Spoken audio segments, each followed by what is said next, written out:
Okay, Black moms, this is the end of the daddy to-do list, right? The honey to-do list. This is the end. This video is the end, all right? If you're someone who feels like, you can't go on vacation, and I've seen the moms on YouTube say this, you can't go on vacation unless you leave a detailed to-do list for the father of your children so that he knows how to take care of your kids, this video is for you, okay? Because it's a no for me, right? It's a no for me. It's the death of the honey to-do list. All right. Moms don't even want to travel, right? You want to take a trip. You want to take a getaway. You want to take a vacation. You want to take a kid-free trip, and you don't even want to go because the amount of work that it's going to take for you to detail out the schedule and all of the things that your husband or the father of your children has to do is overwhelming. You feel like you might as well just stay home and do it yourself and continue to do it, right? We're not doing this. Okay, so we're just gonna remove the list altogether, right? Also, I'm gonna just say this, and y'all come for me in the comments if you will. Not being able to trust your husband to know the basic childcare stuff for his kids in 2023 is a no, right? Not in 2023. Now, it's different if the father is outside of the house. I know that's a different thing if the father is outside of the house. However, if the father is an active father, right, it's somebody who is consistently involved, they're not a deadbeat dad, like they're actually involved with their children, then you need to get them more involved and you need to educate them more, right? And I'm going to talk about some of that. I'm going to talk about just that in this video. One of the biggest blockers that I see for moms that hinders and stops them from being able to take a kid-free vacation is childcare. And a lot of times when I talk to moms, they're like, oh, I just don't have anybody to watch my kids. I don't know anybody. There's nobody who can do it. And really, I'm gonna just say, I'm pretty sure there's somebody in your tribe who would be willing to take care of your children. You are just uncomfortable with asking them, right? You are uncomfortable with using them, and thus you're not using them, right?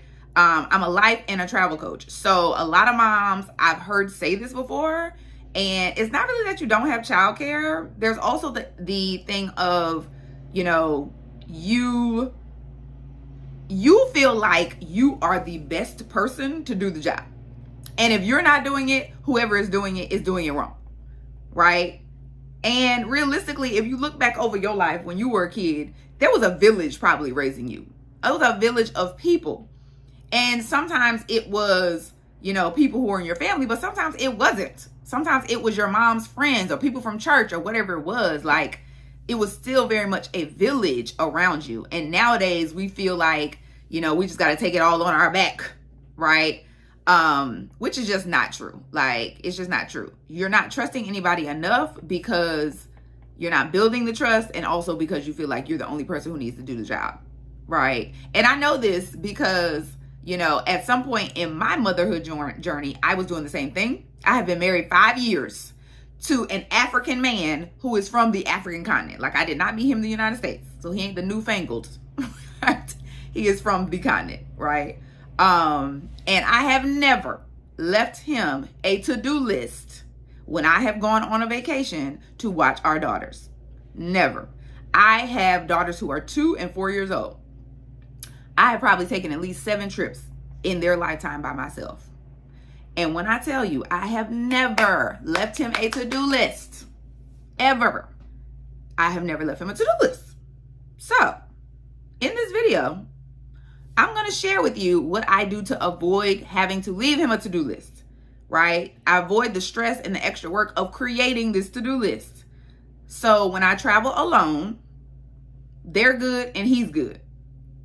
And also so that when you travel alone, you can take the cape off, take the S off your chest, and your family will be good as well. Okay? So the first thing that I need you to do is I need you to recognize if you are default parenting, right? This is the first thing that I did in the very beginning of motherhood with my first child, who is now 4 years old, right? If you are default parenting, I need you to stop. And this is what default parenting is. If you feel like you are by default responsible for your kids, and your husband or your, significant other or your baby father is, just helping you when you need the help, right? Or when you ask for the help, then you're the default parent, right? If you feel like, if your child's father is taking care of them, then he's doing you a favor. then you are default parenting. All right. If you're always stepping in to correct what's going on with regard to the parenting when the father of your children is parenting, right? Because they need to be doing it right, you are also default parenting. I need you to stop, right? I need you to stop it. Just stop it right now. All right. And I think this really comes from a good place, but it's keeping you in a not so good place, right? A lot of times our grandmothers, our moms, we saw them do this, right? We saw them be the main parent, the default parent in our family, right? It comes from seeing them, running the show, right?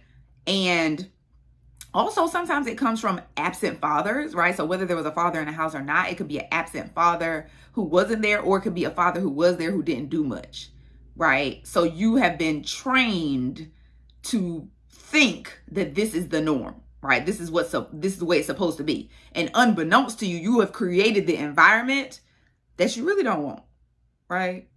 I mean, realistically, as Black women, sometimes we feel like it's just our job. Like, that's just what we just do. Like, we're just supposed to run the show. We're supposed to be the default parent. We're supposed to be the top tier parent. Like, we know how to do this. It's our responsibility. So you will have to let that go, right? In order to not be able to have to leave a to-do list, you are going to have to no longer be the default parent, right? We're going to have to be parenting on the same level. And really, you're going to have to stop telling yourself that this is how it's supposed to be.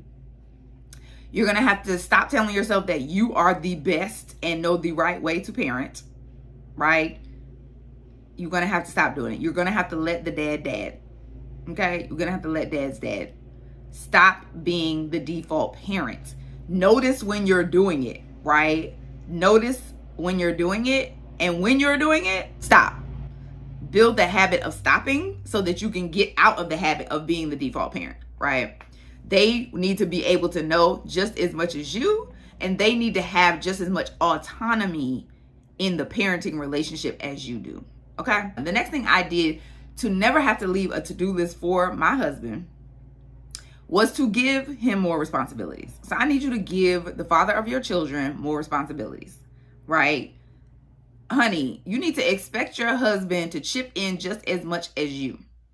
Now, this is going to be hard, right? It's going to be hard on your side, and it's potentially going to be hard on his side. But the daily to-dos, he needs to be involved in more often, right? And it's going to require a conversation, because a lot of times you have set up certain expectations of who does what, and you all are, well, let's just say one of y'all is real comfortable, right, in their role, but yet you're not.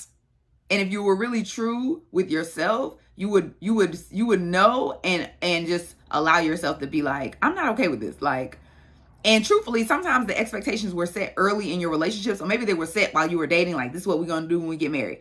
Or they were set, early in your marriage before you had kids. Like, this is what's going to be when you have kids. Or you never even set the expectations in the first place. You just fell into the roles, right? However, if it ain't working today, then there's time, opportunity, and space for you to have a conversation today about what will allow it to work today. I'm a true believer in that. Like, I know sometimes women will be like, oh, like, my husband is not, A, B, or C. Like, he said he would never change a kid's diaper. And did he want these kids? Are they his kids?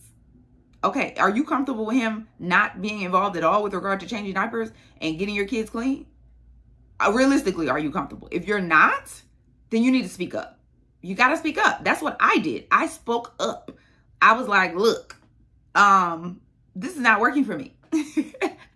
This is not working for me. I feel tired all the time. I feel like I never have any time away. I feel like, I cannot leave her side at all. I feel like, just exhausted, right? I feel like there's way more on my plate than on yours. I feel like you have time to just relax and do nothing. And I feel like even if I did have a moment to do nothing, there's still a million things on my list to do. So how can we change this? Because I cannot exist like this anymore.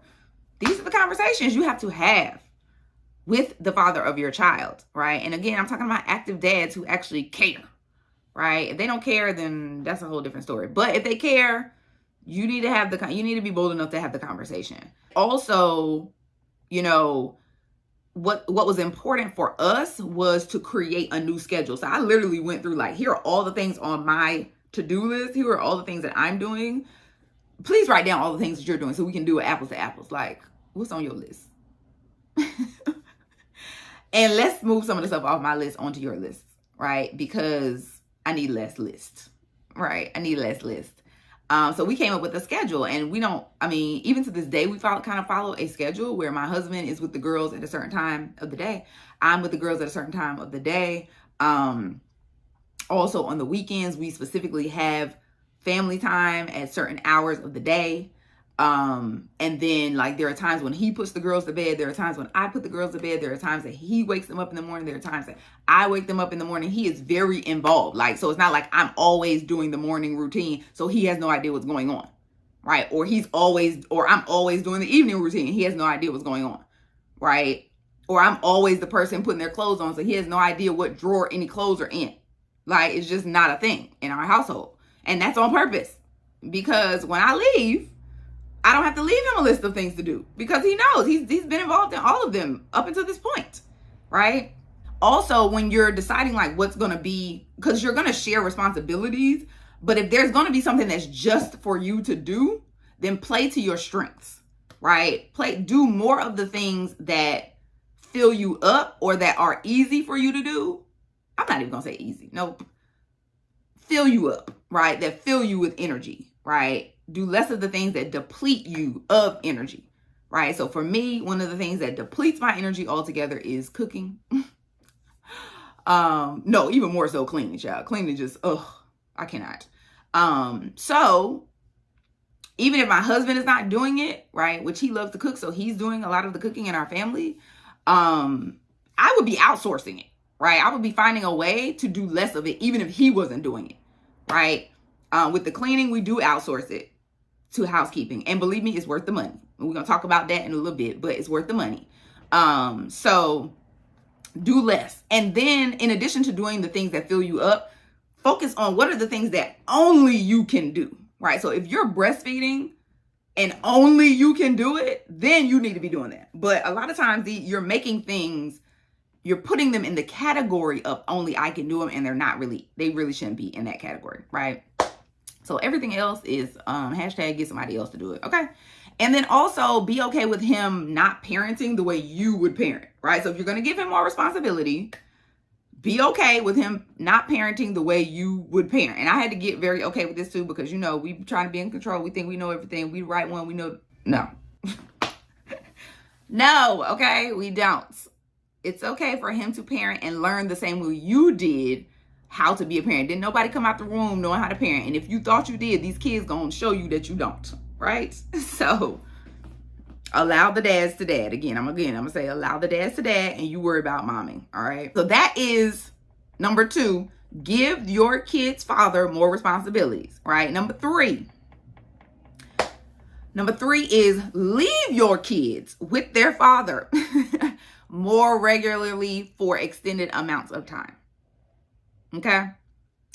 When it's not your time, right? We talked about the schedule. When it's not your time to be with your kids, I need you to walk away. A lot of times we want to be hovering just to make sure he's doing what he's supposed to be doing. Go away. Walk away. Go get a life. Go to bed, right? These are the things I had to tell myself, right? Because sometimes when my kids are downstairs with my husband, I hear somebody crying or fussing. I want to go downstairs, swoop down and save the day. No. I'm going to let him dad. It's not my time. I'm going to use this time. And if you're the type of person who can't do that, if you're around, if you can hear what's going on, you have to leave. Like, you're going to have to leave. I'm going to ask you to leave now. It's going to be hard at first. It's going to be hard at first, but keep doing it. It will get easier. I promise you.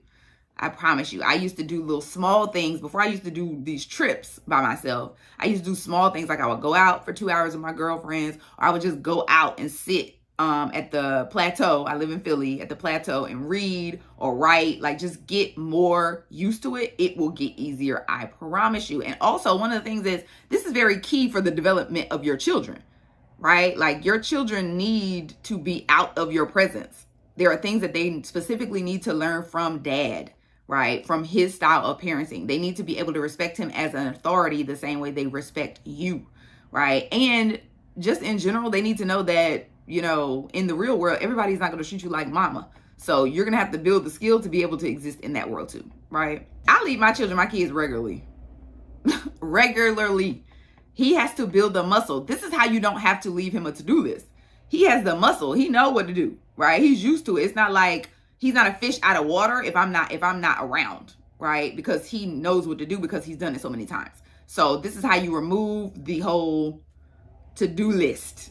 And keep in mind, there's no right way to parent. So, right? Just keep in mind, there's no right way to parent. So just the same way that you trusted him enough to have these children, right? And if you trust him enough and you know he's an active parent to have him still involved and continue to rear these children, then you got to trust him enough to parent, right? And the same way that you can.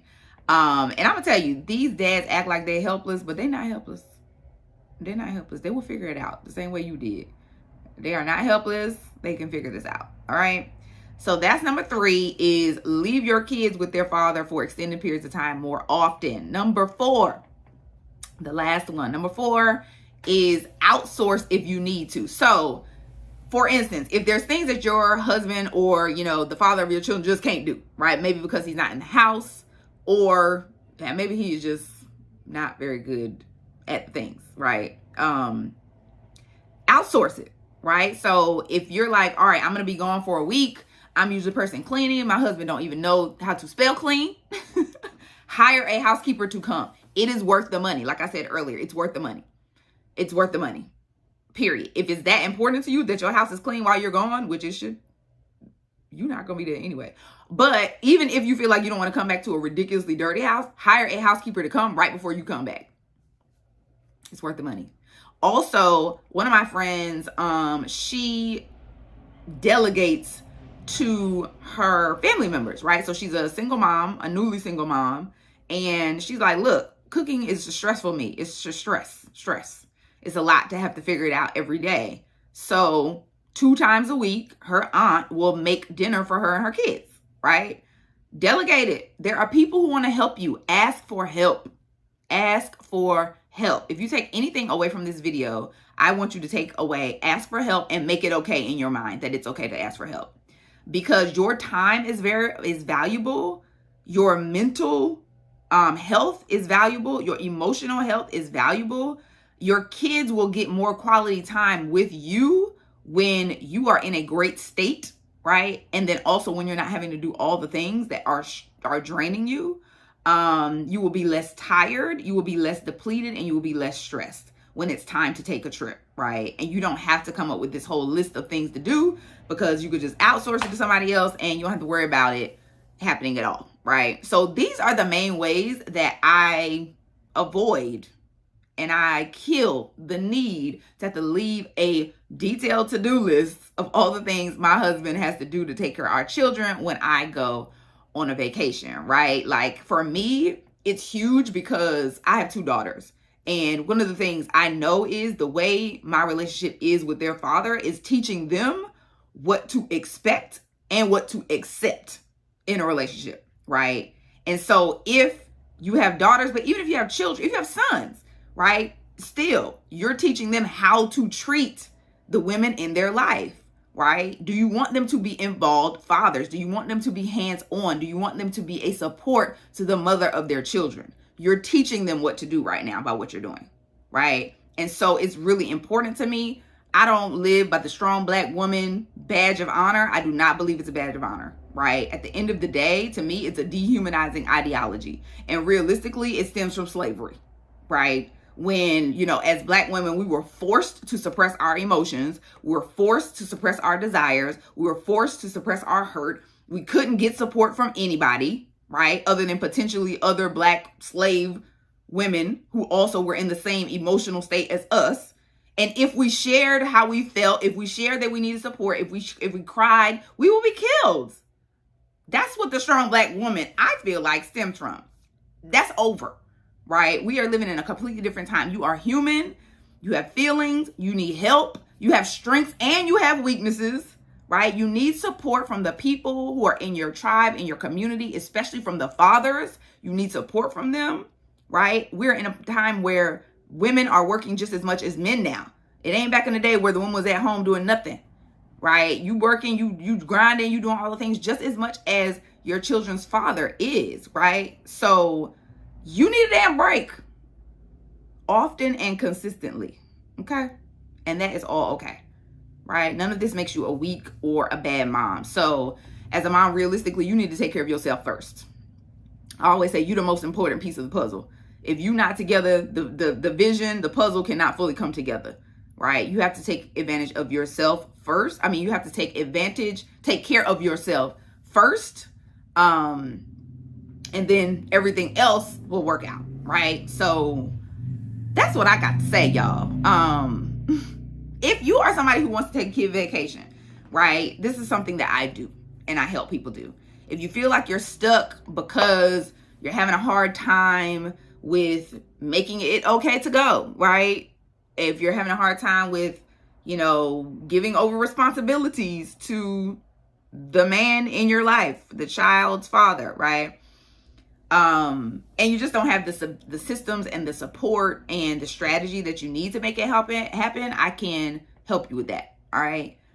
As a mother, like, taking a kid-free vacation can feel like mental and logistical gymnastics, right? It's a whole Olympic sport. It doesn't have to feel that way, but if you don't do it often, it will always feel that way.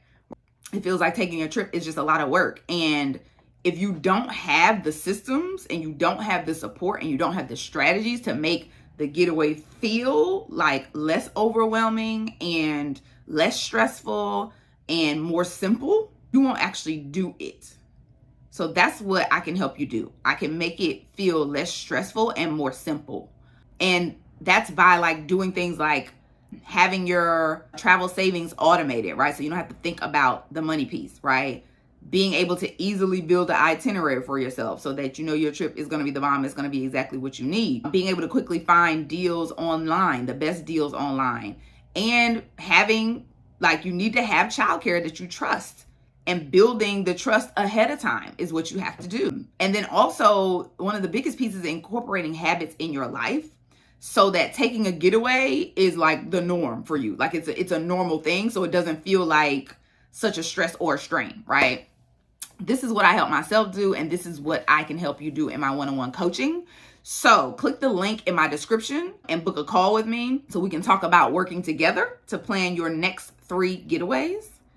I'm excited. You should be excited too. And then you also can sign up for my email list using the link in my description as well. And you want to sign up for the email list because you will be the first to know about the one-day summit that I'm planning for moms who are planning to take kid-free vacations. So that means a momcation, a solo vacation by yourself, a vacation with your man, or a getaway with your girls, whatever it is that you're planning. Like, this is going to be the summit for you, right? I am planning to bring together moms who have done it, who are doing it, so they can share how they make it happen. They can share some of the strategies and tools that they use. They're going to be spilling all the tea. I'm going to be spilling all the tea, how I make it happen. I'm about to go on my 3rd momcation this year. Girls getaway this year. And, we are going to try to make sure that you know how to make it happen for yourself this year. So make sure you click the link in my description in order to sign up for my email list so you are one of the first people to know about that. All right, y'all, that's it. That's all. I hope you like this video. I hope that it was helpful. If you do like this video, then I know you are one of my people. So give me a thumbs up, subscribe so that you can learn more about how to take the kid-free vacations that you want and you need. Girl, you need to confidently be able to take these vacations and consistently. Okay, so make sure you subscribe. I'm uploading videos every day at this point. So I have a lot of videos that you can watch. If you want to see more of me making my kid-free vacations happen, make sure you go follow me on Instagram at International Inez. And until we meet again, stay tripping.